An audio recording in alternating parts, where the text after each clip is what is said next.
Praise the lord. మరి ఒక రోజు మిమ్మల్ని ఈ విధంగా కలుసుకోవడానికి దేవుడు నాకు అనుగ్రహించిన మహోన్నతమైన కృపను బట్టి ఆయన ఎంతగానో స్తుతిస్తున్నాను.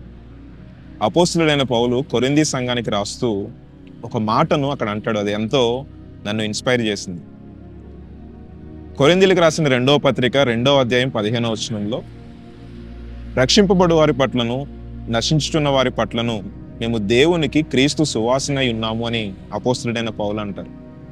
అంతేనండి. ఎప్పుడైతే మనము రక్షణ పొందుకున్నామో, ఎప్పుడైతే మనము దేవునికి దగ్గరగా జీవిస్తున్నామో, మనము క్రీస్తు సువాసనగా ఉండాలి. అంటే మనం ఎక్కడుంటే అక్కడ మన ద్వారా క్రీస్తు ప్రకటింపబడాలి. అరే వీరు దేవుని బిడ్డలరా, వీరు క్రీస్తుని అనుసరించి నడుచుకుంటున్నారా, వీరు క్రైస్తవులరా అని మనను బట్టి క్రీస్తు నామానికి మహిమ రావాలి, ఘనత రావాలి.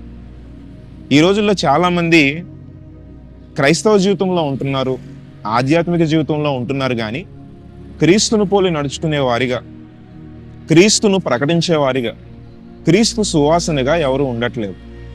మనం ఎప్పుడైతే రక్షణ పొందామో నలుగురికి క్రీస్తు ప్రేమను పంచేవారిగా మనం ఉండాలి.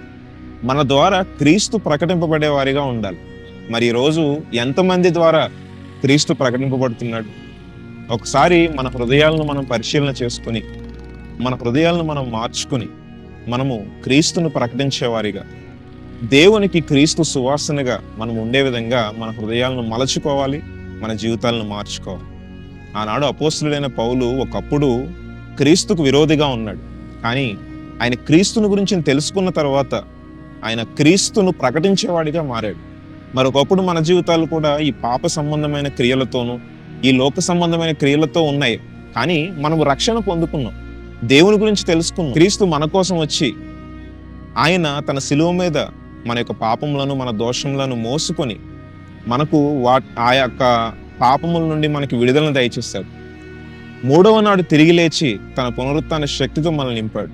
మరి ఈరోజు ఆ ప్రేమను, ఆ యొక్క విడుదలను మనం పొందుకున్నామంటే అది కేవలం దేవుని వల్లనే కదా. మరి క్రైస్తవుడిగా ఉన్న నీవు క్రీస్తును ప్రకటించేవాడిగా ఉన్నావా? నీవు ఎక్కడుంటే అక్కడ క్రీస్తు ప్రకటింపబడాలి. మరి ఇప్పటి వరకు నీ ద్వారా దేవుని నామము ప్రకటింపబడకపోతే ఇప్పటి నుండైనా ఆయన నామం ప్రకటించే విధంగా, ఆయన గురించి నిన్ను బట్టి ఆయన నామం మహిమ పొందే విధంగా, ఘనత పొందే విధంగా మనం మార్చుకోవాలి. Praise the lord.